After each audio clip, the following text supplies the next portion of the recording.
বিরতির পর স্বাগত। এবার খেলার দিকে নজর রাখতেই হয়, কারণ বিসিসিআই ঘোষণা করলো ভারতীয় ক্রিকেট ক্রীড়া সূচি।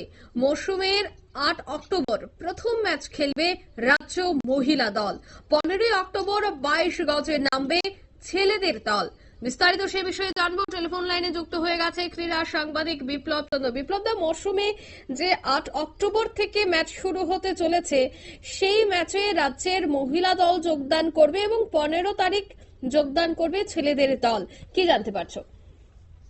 দেখো, মরশুমে ঘরোয়া ক্রিকেট মরশুম, বর্তমান যে মরশুম, সেই মরশুমে কিন্তু এখনো 1-2 ম্যাচ বাকি রয়েছে। এরই মধ্যে বিসিসিআই 2025-26 সালের যে ক্রিকেট মরশুমের, সেই মরশুমের ঢাকের কাঠি বাজিয়ে দিল।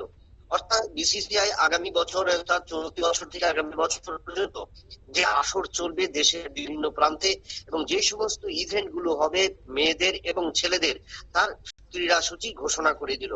এবং সেই অনুযায়ী যেটা জানা যাচ্ছে যে 2025-26 সালে ভারতীয় ক্রিকেট বোর্ড অর্থাৎ বিসিসিআই ত্রিপুরার বিরুদ্ধে যে বিভিন্ন খেলাগুলো হবে, সেখানে কিন্তু প্রথমেই রাখলো মেয়েদেরকে আসর, অর্থাৎ 8 অক্টোবর থেকে মেয়ের আসর শুরু হচ্ছে।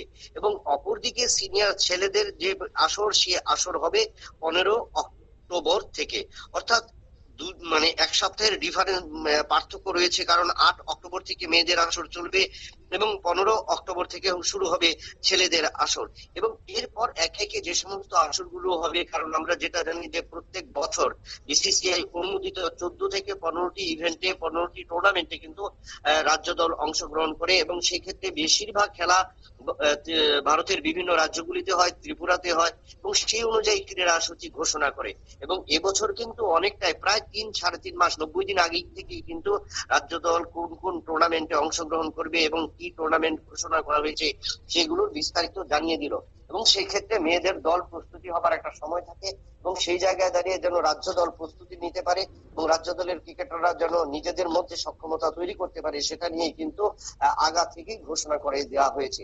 যদিও ইতিমধ্যে ঘরোয়া ক্রিকেট আসরের বেশ কয়েকটি টুর্নামেন্ট রয়েছে এবং সেই জায়গায় কিন্তু একটা প্রশ্ন চিহ্নের মুখে, যেখানে রাজ্য ক্রিকেট সংস্থা এখনো নিজেদের এই মরশুমের, চলতি মরশুমের ম্যাচ শেষ করতে পারেনি। সেই জায়গায় বিসিসিআই বর্তমান বছরে যে ক্রীড়া সূচি ঘোষণা করলো, সেই জায়গায় কতটুকু রাজ্য দলের ক্রিকেটাররা পুরুষ এবং মহিলা বিভাগে কতটা রাগ করতে পারবে এবং নিজেদের পারফরমেন্স তুলে ধরতে পারবে, সেটা কিন্তু একটা প্রশ্ন চিহ্নের মুখে। তবে এটা ঠিক যে প্রায় 90 দিন আগে কিন্তু জানিয়ে দিল যে আগামী 8 অক্টোবর থেকে জাতীয় আসর শুরু হচ্ছে, ত্রিপুরা দল খেলবে মেয়েদের বিভাগে এবং 15 অক্টোবর থেকে পুরুষ দল, সিনিয়র পুরুষ দল সেখানে অংশগ্রহণ করবে। অঙ্কিতা, ধন্যবাদ। অর্থাৎ মরশুমে যে 8 অক্টোবর প্রথম ম্যাচ শুরু হবে, সে 8 অক্টোবর কিন্তু মহিলা দল নামবে এবং 15 অক্টোবর দেখা যাবে ছেলেদের দল। তবে ইতিমধ্যেই বিসিসিআই কিন্তু তালিকা ঘোষণা করে দিয়েছে। নিয়ে নিয়েছে ছোট্ট একটি বিজ্ঞাপন বিরতির সঙ্গে থাকুন।